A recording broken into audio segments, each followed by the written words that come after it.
정말 저는 돌이켜보면 나 이럴 거면 안 해 라고 해서 안 한 적이 진짜 많았던 것 같아요. 이런 더러운 걸 볼 거면 내가 이것을 왜 해? 이런 적이 진짜 많았던 것 같아요.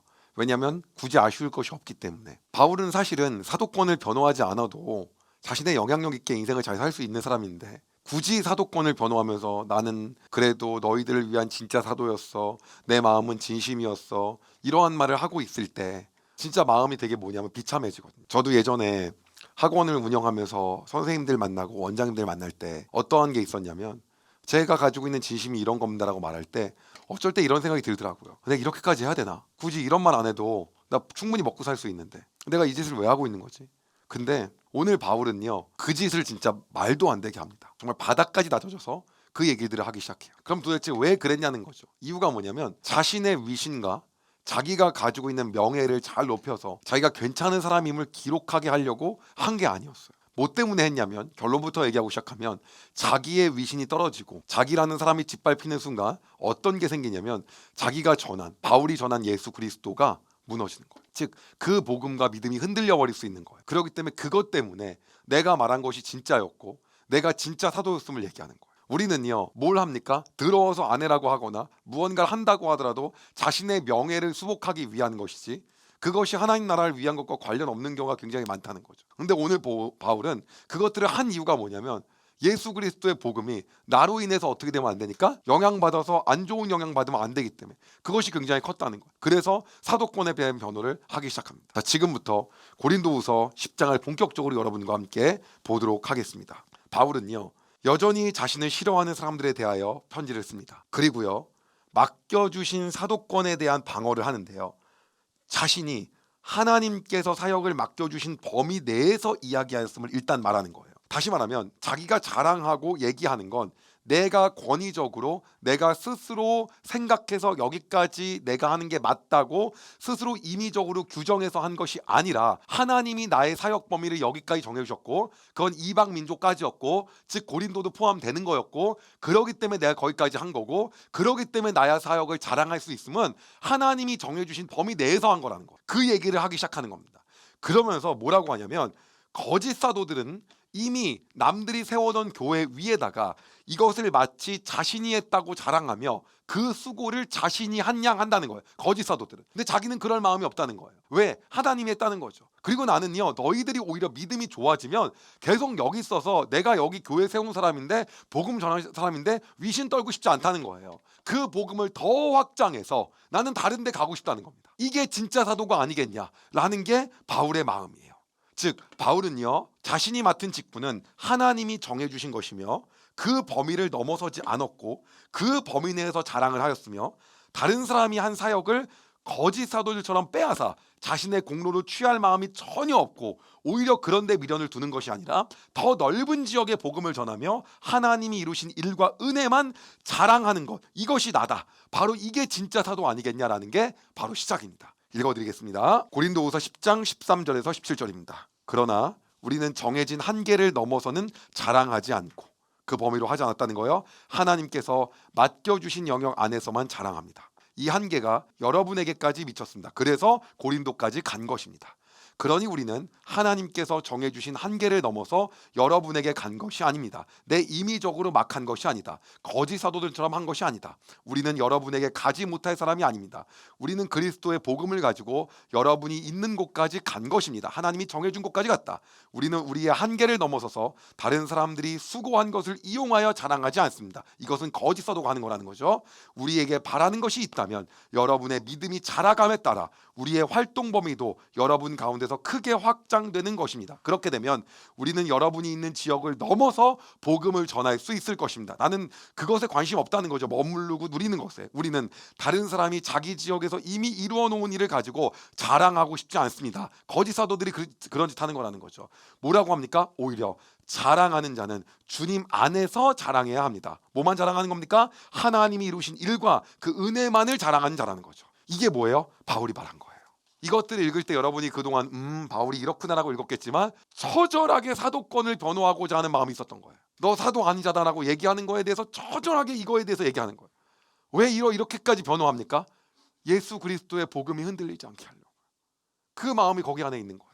진짜 사도의 모습은 이것이며 그렇기에 자신도 사도권이 있음을 이야기한 것입니다. 그리고 이러한 진짜 사도라면 모든 싸움이 육체에 속한 것이 아니라 하나님의 능력에 힘입어 싸운다라는 얘기를 그 맥락에서 하게 된 겁니다. 읽어드립니다. 우리의 무기는 세상의 무기가 아니라 강한 요새라도 파괴하는 하나님의 능력입니다. 우리는 모든 이론들을 파괴하고 하나님을 아는 지식에 대항하는 온갖 교만한 생각을 물리쳐 모든 생각들을 사로잡아 그리스도께 복종시킵니다. 온갖 교만한 생각 안 한다는 거 전부 다 그리스도께 복종시킨다. 이게 뭐예요? 사도권 변호에서 나온 거예요. 나는 그만큼 오로지 어디에만 예수 그리스도께만 초점 맞춰 있다. 바울을 음해하는 사람이 얼마나 많았겠어요. 너 사도 아니다. 너 거 가짜다. 아니다. 나는 그리스도께만 매여 있다. 라고 얘기하는 거예요. 이게 이 맥락에서 바울이 말한 겁니다. 바울의 사도적 권위 방어입니다. 이제 바울은 하나님이 맡기신 영역 안에서 사역한 거다. 네가 뭔데 고린도까지 와? 걔가 고린도까지 와서 복음을 전할 자격이나 있어? 그거 지 맘대로 온 거 아니야? 아니라는 거죠. 거짓 사도들처럼 다른 사람들이 이미 세운 것에 자신의 사역을 얹어 자랑하는 것이 아니라 오직 하나님께서 이루신 일과 그 은혜만 자랑하는 게 바로 진짜 사도다. 나는 그렇게 한다. 오히려 나는 너희들의 믿음이 커진다면 나는 더 확장하여 거기 넘어서 나는 사역하고 싶지 그 안에 밀어두고 싶지 않다. 우리의 싸움은 육체에 속한 것이 아니라 하나님의 능력에 속했다. 이것이 진짜 사도가 아니겠느냐라고 해서 사도권을 변호하는 겁니다. 11장에서는요 이제 거짓 사도에 대한 이야기들이 나오기 시작합니다. 무슨 얘기를 하냐? 거짓 사도를 경계해야 한다라고 하는 거예요. 그러면서 바로 사도의 진정성에 대해서 얘기하고 있는 겁니다. 계속해서 뭘 얘기하냐면 자신은 아무것도 아님을 얘기하는 거예요. 왜 아무것도 아니냐? 이제 여기서 어떤 용어가 나오냐면요 중매자라고 하는 용어가 나와요. 그 중매자는 뭡니까? 처녀인 고린도 교인들을요 유일한 남편 되시는 예수님께 연결시켜준, 나는 그 역할을 하는 거야. 그 이상도 이하도 아니라는 거야. 그러면서 그런데 너희들이 어떤 거 혼탁하게 되는 거, 그 다음 너희들이 지저분해지는 거난 그게 너무 안타까운 거다. 그 말을 하고 있는 거예요. 나는 목적이 하나밖에 없다는 거예요. 그래서 이 말을 하고 있는 겁니다. 뭐라고 합니까? 고린도후서 11장 2절에서 3절이에요. 나는 하나님께서 질투하시는 것과 똑같이 여러분에 대해 질투하고 있습니다. 나는 여러분을 순결한 처녀로 한 분이신 남편 그리스도께 바치려고 정혼을 시켰습니다. 그러나 하와가 뱀의 간교한 속임수에 넘어가 곁길로 간 것처럼 여러분의 마음도 그리스도를 향한 진실하고 순결한 데서 벗어나 더럽혀지진 않을까 염려됩니다. 나는 오직 그것이 끝이라고 하는 거예요. 그러면서 거짓 사도들을 경계해야 된다. 그들은 속이는 사람이다. 그들이 말하는 거에 대해서 너네들이 계속해서 그럴듯하게 보이지만 사탄도 마치 자신이 빛인 것처럼 속인다. 빛이 되고 괜찮은 것처럼 그거에 넘어가면 안 된다. 그 말하는 거예요. 이런 사람들은 거짓 사도들이며 속이는 일꾼들이며 그리스도의 사도들인 것처럼 가장하는 사람들입니다. 이런 것들에 대해 놀랄 것은 없습니다. 그것은 사탄도 자신을 빛의 천사로 가장하기 때문입니다. 그러므로 사탄의 일꾼들이 의의 일꾼으로 가장한다고 해서 크게 놀랄 것은 없습니다. 그들의 운명은 자신들이 행한 일에 따라 결정될 것입니다. 뭐라고 합니까? 한 번 더 여기서 기억해야 될 것은 바울은 거짓 사도들에게 넘어가지 말라고 이야기하는 거예요. 왜? 계속 바울이 가짜야, 실제 저게 아니야 라고 얘기하거든요. 바울이 말한 것까지 다 흔드는 거죠. 여러분, 사람을 흔드는 방법은 뭐가 있습니까? 그 사람의 메시지가 오라도요 메신저를 흔들어버리면 그가 말한 모든 게 부정되는 게 사회예요. 맞지 않습니까? 메신저를 흔들어버리면 말한 모든 걸 부인하는 거예요. 여러분, 우리는요 대통령 후보들이요 말하는 과정을 통해서 어떤 것들을 보게 되냐면 누가 맞다 올 때를 떠나갔고요 메시지가 아니라 메신저를 건듭니다. 후보 검증이라고 해서 그 사람들을 다 막 건드려요. 그럼 뭡니까? 그 사람이 말한 것 자체가 다 무용지물 되게 만드는 거잖아요. 이게 뭐예요? 바울에게 했던 전략이에요. 메신저를 흔들어 버리는 거예요. 그러버리면 뭡니까? 바울이 말한 복음도 다 무용지물 되게 해버리는 거예요. 바울이 계속 그걸 경계하고 얘기하는 겁니다. 그러면서 자기가 얼마나 수고롭게 사도로서 살았는지 구차하게 이 말까지 왜 하냐, 그것이 복음이 흔들려지지 않게끔. 그래서 이제 지금부터는 어마어마하게 자기가 고생한 구차한 이야기들을 줄지어 하기 시작합니다. 고린도후서 11장 23절에서 28절입니다. 이 말을 할 때 내가 제정신이 아닌 사람처럼 보이겠지만 나는 그 사람들보다 더 뛰어난 일꾼입니다. 나는 더 많이 수고했고 감옥에도 더 많이 갇혔으며 거짓 사도들하고 비교하지 말라는 거예요. 셀 수 없을 정도로 매를 많이 봐줬고 죽을 고비도 여러 번 넘겼습니다. 내가 이런 말까지 해야겠냐? 또 유대인에게 39대 맞는 태형을 5번이나 당하였습니다. 분명히 신명기에 40대는 맞지 말라고 했거든요. 그럼 죽는다고 39대씩 때린 거야. 그래갖고요 5번이나요. 이렇게 맞았다는 거예요. 몽둥이로 3차례 맞고 돌에 맞은 적도 1번 있었습니다. 배가 난파된 적도 3번 있었으며 밤낮을 망망대해서 포류한 적도 있었습니다. 자주 여행을 하는 동안 강물의 위험과 강도들로부터 오는 위험, 내 동족들에게 받는 위험, 이방인들에게서 받는 위험, 도시에서 당하는 위험, 황량한 광야에서 당하는 위험, 바다의 위험, 또한 거짓 선지자로부터 오는 위험을 겪었습니다. 나는 수고하고 애쓰며 살았습니다. 잠 못 들어 밤을 지샌 적이 여러 번이었고, 배고프고 목마르고 굶기도 하고 굶기도 자주 하고, 추위에 떨고 헐벗음에 고통도 받았습니다. 다른 것들을 접어두더라도 나는 날마다 모든 교회들에 대한 염려로 마음이 짓눌렸습니다. 이것 끝까지 얘기하는 이유가 뭐예요? 복음이 흔들리지 않게끔 하기 위해. 바울이 지금 이 말을 하고 있는 거예요. 자, 우리가 한번 정리해 볼까요? 거짓 사도에 대한 경계와 사도적 진정성을 말합니다. 바울은 고린도 교회를 그리스도께 순결한 신부로 드리기를 원하는 신실한 중매자에 불과하다. 즉, 이러한 사도의 모습으로 나는 사는 거다. 너희들한테 뭐 뜯어내려고 하는 그런 마음 전혀 없다. 이게 그냥 나는 다다. 너네가 복음으로 가는 거.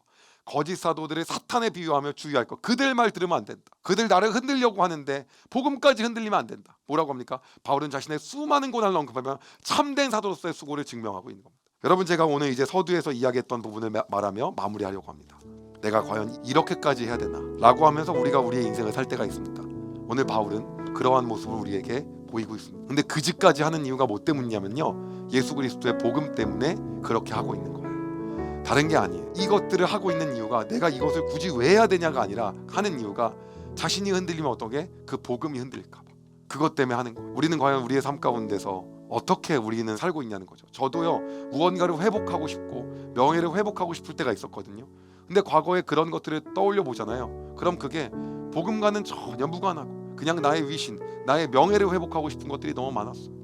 그게 여러분 세상입니다. 그러나 오늘 바울은요, 자신의 명예 따위는 아무것도 중요하지 않고 그렇게까지 하는 이유는 오직 하나, 내가 전한 복음, 내가 전한 복음, 그것이 흔들리지 않는 것, 그 마음밖에 없었다는 것. 오늘 우리 마음 가운데 예수 그리스도를 다시 한번 새기길 소망합니다.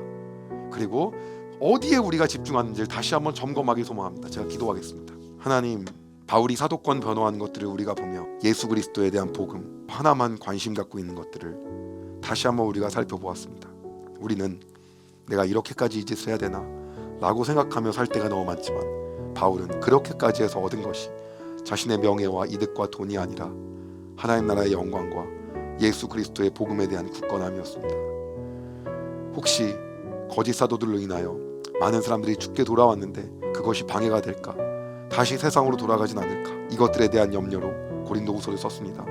오늘 우리의 삶도 예수 그리스도께 초점 맞추길 소망합니다. 우리의 간절함도 그것 가운데 있기를 원합니다. 주님, 우리의 마음을 살펴주시고 우리도 그 마음을 갖고 살게 하여 주시옵소서. 이 시간 주님을 바라봅니다. 예수님의 이름으로 기도드립니다. 아멘. 여러분, 은혜 많이 받으셨나요?